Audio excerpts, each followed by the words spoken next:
said no, Jessa Sullivan snapped, her voice sharp enough to slice through the hum of conversation spilling from the grand gala behind her.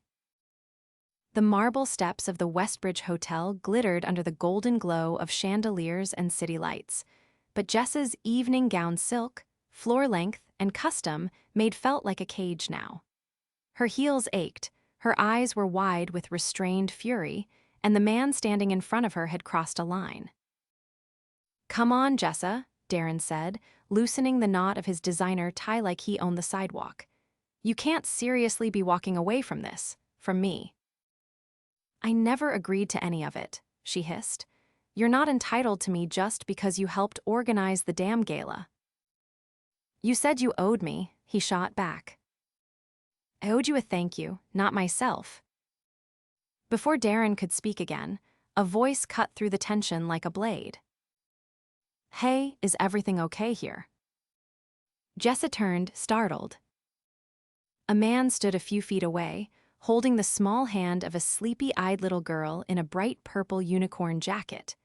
He looked about 35, tall, with slightly disheveled dark blonde hair and eyes that narrowed protectively on her.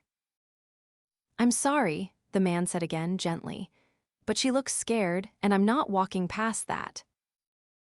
Darren scoffed, "This doesn't concern you." The man stepped forward. "It does now." "Dad," the little girl tugged at his hand, looking up at Jessa. "Is she okay?" Jessa blinked. For the first time in minutes, her throat loosened.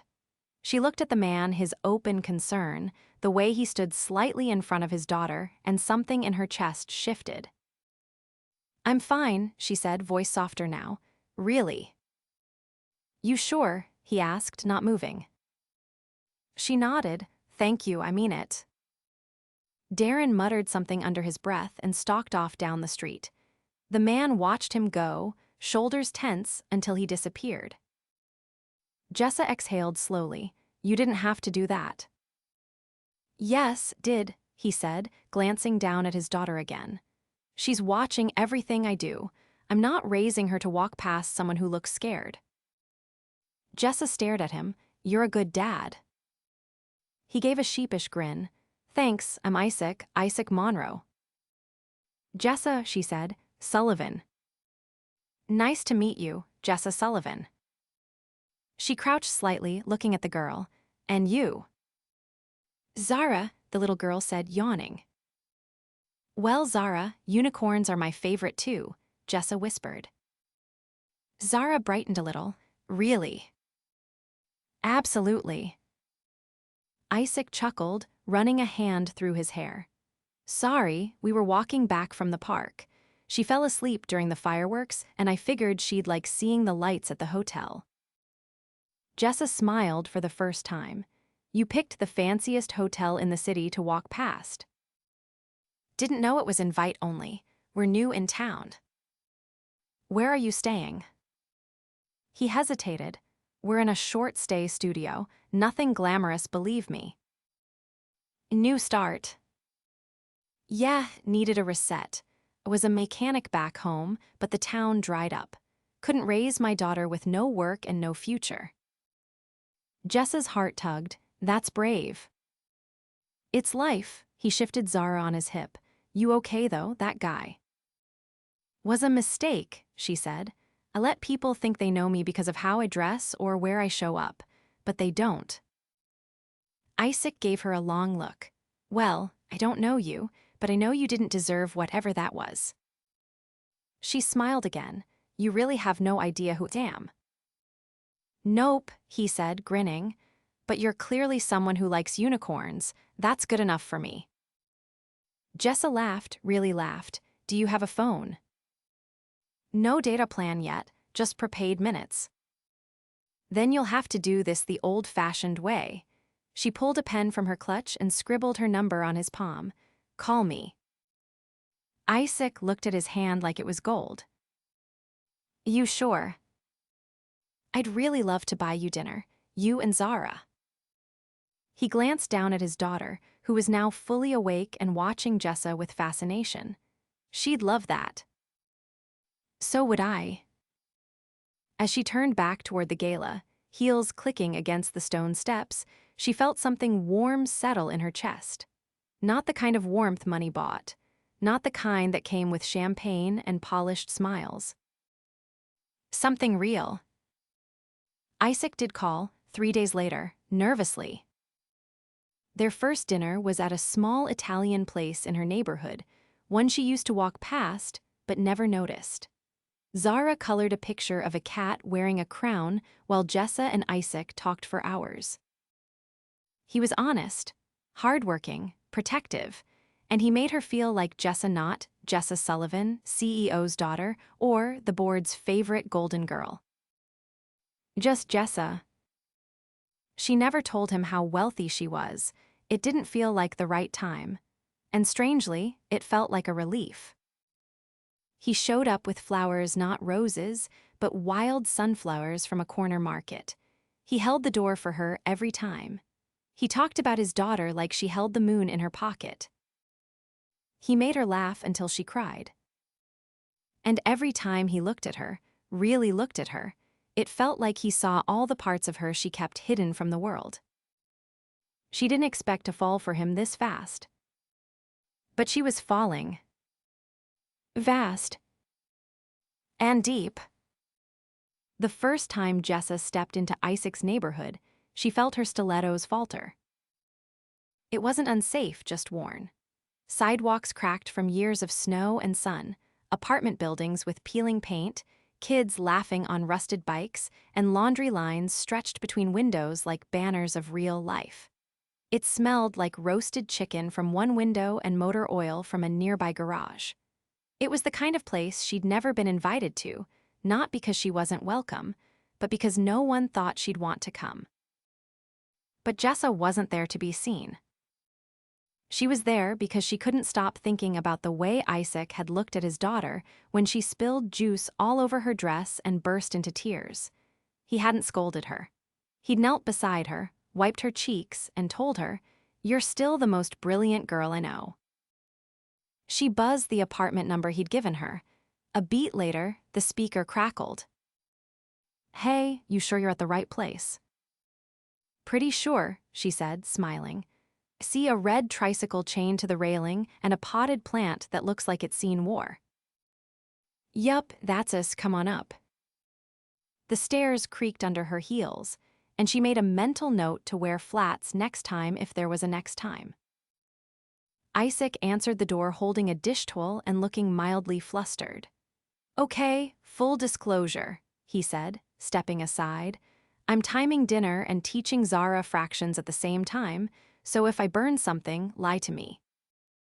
The apartment was small but clean, with a couch that had clearly survived 100 pillow forts, a coffee table covered in crayon drawings, and the faint sound of cartoons drifting from the other room. Jessa stepped inside, clutching the grocery bag she'd brought. "I brought dessert from a bakery down the block. I asked the lady what kids liked, and she sold me 6 cupcakes with rainbow sprinkles." Isaac closed the door behind her, staring at the bag like she'd handed him a bag of gold. "You didn't have to do that."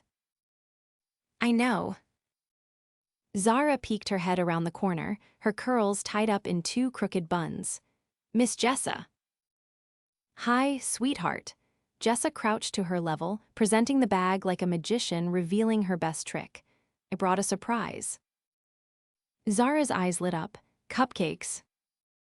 With extra sprinkles." Zara gasped, grabbed the bag, and darted toward the kitchen. Isaac gave Jessa a look that was half amusement, half gratitude. "You didn't have to do any of this." "I wanted to." He motioned toward the kitchen. "If you don't mind the chaos, dinner's almost ready." She didn't mind. She helped set the table, laughing as Zara insisted on placing each napkin like a flower, and listened as Isaac explained that dinner was a very scientific experiment involving pasta, chicken, and whatever sauce he could make from scratch. By the time they sat down, Jessa's cheeks hurt from smiling. Over dinner, the conversation shifted. "So," Isaac said, slicing a piece of chicken, "what's your family like?" Jessa paused. Complicated. My mother passed away when I was in college. My dad, he's still around. We don't always see eye to eye. Isaac nodded slowly. That's hard. He's got expectations, Jessa said. Most of them involve me following a very specific path. Do you want that path? I used to think it did. Now I'm not so sure. Zara tugged at her sleeve. My dad says paths are just where your feet go when you don't look up. Jessa blinked. That's surprisingly wise. Isaac grinned at his daughter. She says things like that all the time. I think she's secretly 80.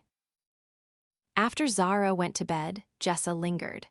The apartment was warm, the kind of warm that didn't come from expensive thermostats or imported fireplaces. It came from life. From the smell of dinner, the hum of the heater, and the quiet sound of a child dreaming in the other room. She stood by the window, looking out at the street below. There's something different about this place. Isaac joined her, arms crossed. Different how?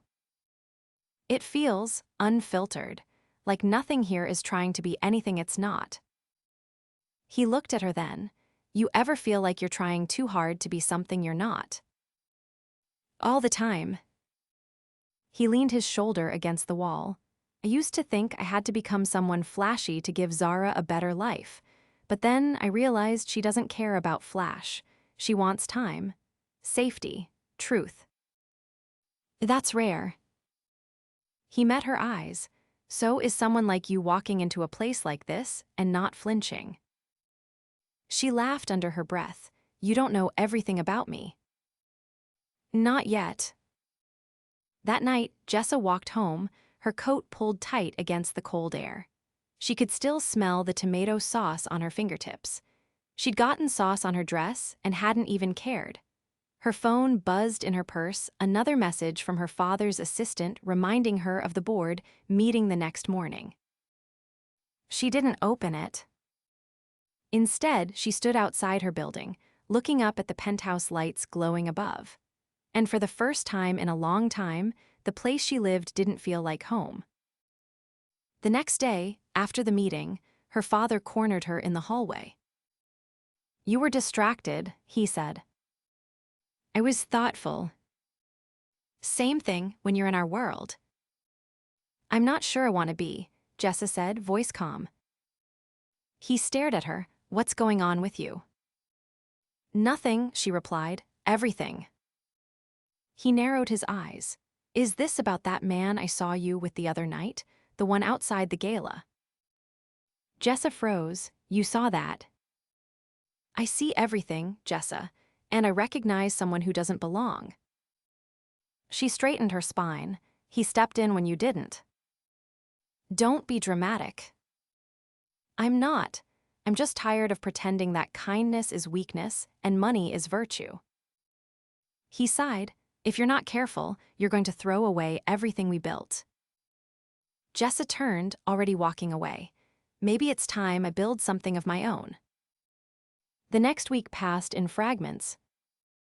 Work, calls, a dinner with Isaac and Zara in the park, where they ate sandwiches on a checkered blanket and watched clouds move like ships across the sky. A text from Darren she didn't answer. A voicemail from her father she deleted. And then, a knock on Isaac's door one rainy Thursday evening. He opened it, towel over his shoulder, his shirt damp from washing dishes. She stood there in jeans, soaked to the knees, mascara slightly smudged. I can't do the world I come from, she said breathlessly, not without losing myself. Isaac blinked. What are you saying? I want to try something real, with you, if you'll still have me. He stepped aside, his eyes never leaving hers. I've been waiting for you to say that since the first night. She stepped into his arms, rain on her lashes, heart pounding like thunder. She didn't know where this path would go. But for the first time, it was hers. She's not breathing right. Isaac's voice was low but urgent, his arms wrapped around Zara as he paced the small living room, panic etched across his face. Jessa was beside him in an instant, the early morning chill still clinging to her hair from the rain outside. "She was fine last night," he said quickly. "But this morning she's wheezing, and she keeps holding her chest." Jessa crouched beside Zara, who clung to a stuffed bear, cheeks flushed and eyes glassy. "Zara, sweetie," she said gently, brushing a curl off the child's forehead, "we're going to get you help, okay?" "I can't breathe right," Zara whispered, her voice tight. Isaac's jaw tensed. "We need to go, now." Jessa nodded. "I'll drive." The streets blurred past as they sped through the city, Isaac in the back seat holding Zara close, whispering soothing nonsense to keep her calm. Jessa gripped the wheel tightly, cutting through traffic with a controlled urgency she hadn't felt since the day her mother collapsed in the garden. At the hospital, they rushed her in. Pediatric emergency, wheezing, chest tightness, possible asthma. Isaac answered questions with clipped precision, his hand never leaving Zara's. Jessa stood by, ready to step in but not wanting to crowd the moment with her presence. When the nurse asked about insurance, Isaac hesitated. "I'm on a temp job right now. The coverage hasn't kicked in yet." "I'll take care of it," Jessa said immediately. Isaac turned. "No, I've got it." "There's no time to argue." "I said I've got it." The nurse glanced between them, then moved on. 2 hours later, Zara was stable. Oxygen, nebulizer, steroids. A pediatric specialist talked Isaac through a plan of care, medications, follow-ups. Jessa listened from the hallway, arms crossed, her gaze fixed on the little girl's sleeping form through the glass. When the doctor left, Isaac stepped out, running a hand through his hair. "She's okay," he said, voice hoarse. "They think it's asthma. We caught it early." Relief unfurled in her chest like a drawn breath finally released. "Good." He looked at her then, really looked. "You didn't have to come." "I wanted to. I was not kind earlier." "You were scared." He pressed his back to the wall, exhaling hard. "I've never had to rely on anyone before. It's just been me and her." "You don't have to do it alone every time." "That's not how I was raised." Jessa tilted her head. "How were you raised?" "Barely," he said with a dry laugh. "My mom worked 3 jobs. My dad left when I was 5. I learned early not to expect help." She stepped closer. "That's not weakness, Isaac. That's survival." He studied her face. "What about you? What was your survival?" "My mother," she said softly. "She was warm, grounding. My father, he's all expectations and image. I was always the polished piece in his collection." Something flickered in his eyes. "That's why you looked so out of place at the gala." She smiled faintly. "I didn't feel out of place with you." Later, after Zara was discharged, Jessa offered to drive them home. Isaac hesitated, then nodded. She helped carry the prescriptions up the stairs, careful not to jostle the paper bag. Zara was bundled in Isaac's arms, her head resting sleepily on his shoulder. Inside, Jessa set the bag on the kitchen counter and turned to face him. "I want you to move in with me." Isaac blinked. "What?" "You and Zara, into my place." He took a step back. "Jessa, I appreciate what you've done, what you're doing, but we're not. I'm not trying to rescue you." "It feels like it." "I'm asking you to let me in, because I want this, you, her, us." He looked down at his daughter, then back at Jessa. "You live in a world don't belong to. You belong wherever you choose to be." "I don't want Zara to feel like she's being paraded around in a glass case." "She won't be. I won't let that happen." Isaac was silent for a moment, his eyes searching hers. "You don't even know what I've had to do to get here." "Then tell me." He set Zara gently on the couch, covering her with a soft blanket. Then he sat on the floor beside her, back resting against the armrest. took jobs that barely paid, fixed cars in alleys to afford medicine when she got sick last year, sold my mother's wedding ring to cover rent. Jessa lowered herself beside him. I had to leave behind everything I knew because I couldn't give her anything there. Starting over meant swallowing my pride every day. And I've been doing it so long, I don't know what it feels like to breathe without fear. She reached for his hand. Then maybe it's time someone else held a little of that weight. He didn't pull away. What happens when you get tired of this version of me? I'm not in love with a version. I'm falling for the man who held his daughter through a storm and never once asked the world to pity him. Isaac's breath hitched. You said you didn't know how to rely on anyone, she continued. Well, I didn't know how to trust anyone, not until you. He looked down at their joined hands. I don't even own a suit. I don't care. I don't know how to live in your world. Then we'll build one of our own. He leaned his head back against the couch, eyes closed for a moment, as if weighing the sky. Then he looked at her. You're serious. I'm offering you the truth, my truth, no more pretending. Isaac nodded slowly. Okay. Okay. If we do this, we do it together. No hiding, no walls. She nodded, together. He glanced down at Zara, sleeping peacefully for the first time in days. Then we start tomorrow. Jessa smiled. Tomorrow. Outside, the rain had stopped. The clouds were clearing. And for the first time, the silence between them wasn't full of fear or doubt. It was full of promise. The knock came just after sunrise, soft but certain. Jessa opened the door in one of Isaac's old t-shirts, her hair pulled into a loose braid, barefoot on the marble floor of her penthouse. Her father stood in the hallway, perfectly pressed in a charcoal suit, his expression unreadable beneath the weight of whatever had brought him there. You said we needed to talk, she said, stepping aside. He hesitated before entering.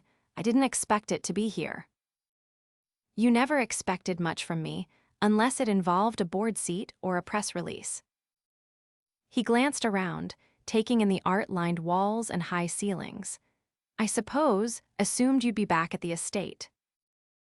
I'm not interested in living in a museum. She led him to the sitting room, where the morning light poured in through tall windows.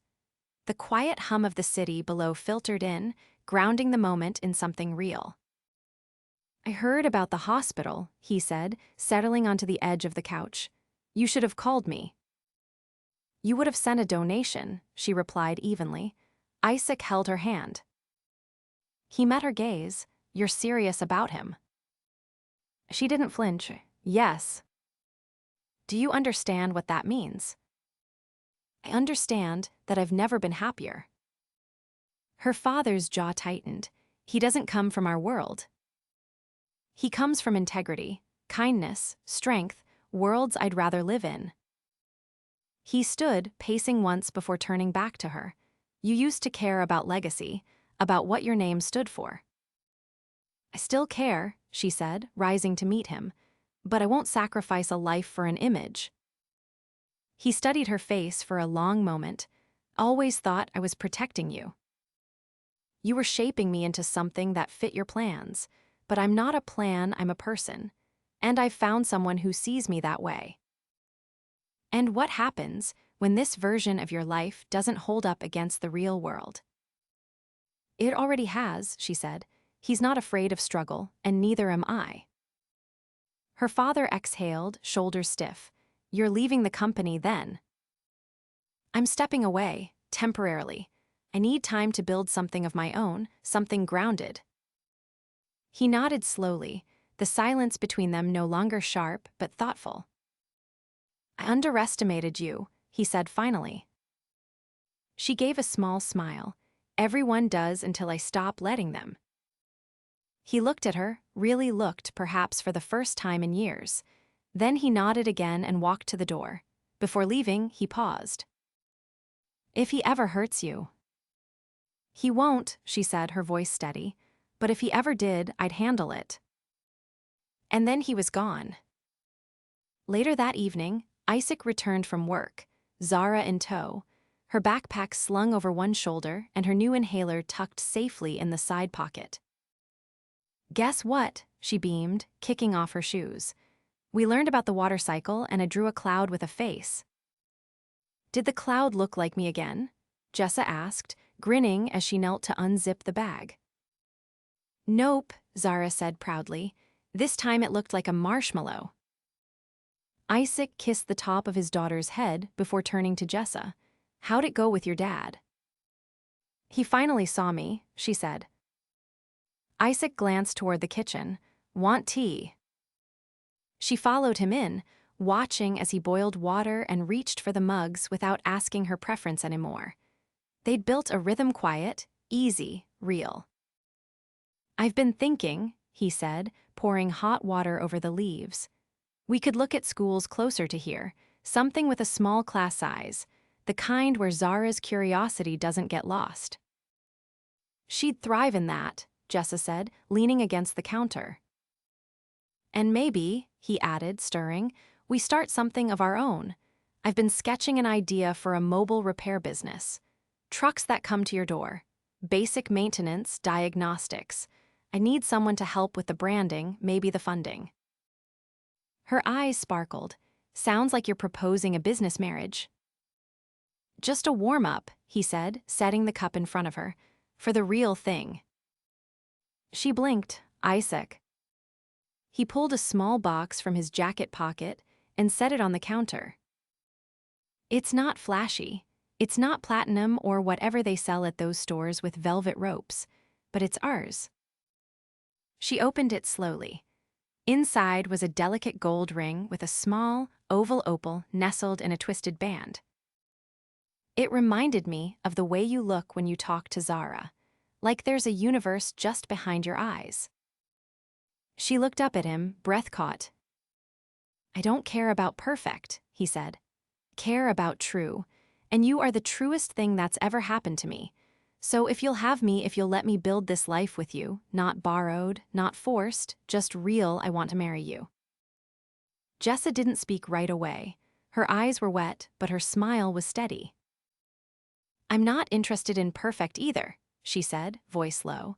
I want messy mornings and sleepy kisses and late-night grocery runs and Zara's crayon art covering every wall. I want you. She slipped the ring on her finger. Yes. Zara, having wandered in during the silence, gasped. Does this mean I get to wear a sparkly dress and throw flowers? Jessa laughed, pulling her into a hug. Yes, flower girl. Isaac gathered them both into his arms, holding them tightly. 2 weeks later, they were married on a rooftop garden above the city, under a canopy of soft lights and sky. It wasn't a spectacle, just friends, laughter, and a little girl who dropped her basket of petals halfway down the aisle and danced barefoot instead. Jessa wore a simple dress, her hair pinned with wildflowers. Isaac wore a navy jacket and the same boots he'd worn the night they met. During the vows, he said, "You gave us more than a home, you gave us a place to belong." And Jessa said, "You didn't save me, you reminded me I could choose." As the sun dipped behind the skyline, casting golden light over the garden, they danced with Zara between them, laughter rising with the breeze. Jessa wasn't the woman from the Gala anymore. She was something freer, braver, in love with a man who saw her worth before her wealth and a little girl who believed clouds could wear smiles. And that, for her, was everything. Jessa stood in the doorway of the modest shop tucked between a yoga studio and an old bookstore, watching Isaac wrestle a heavy tool cabinet into the back of the newly wrapped van.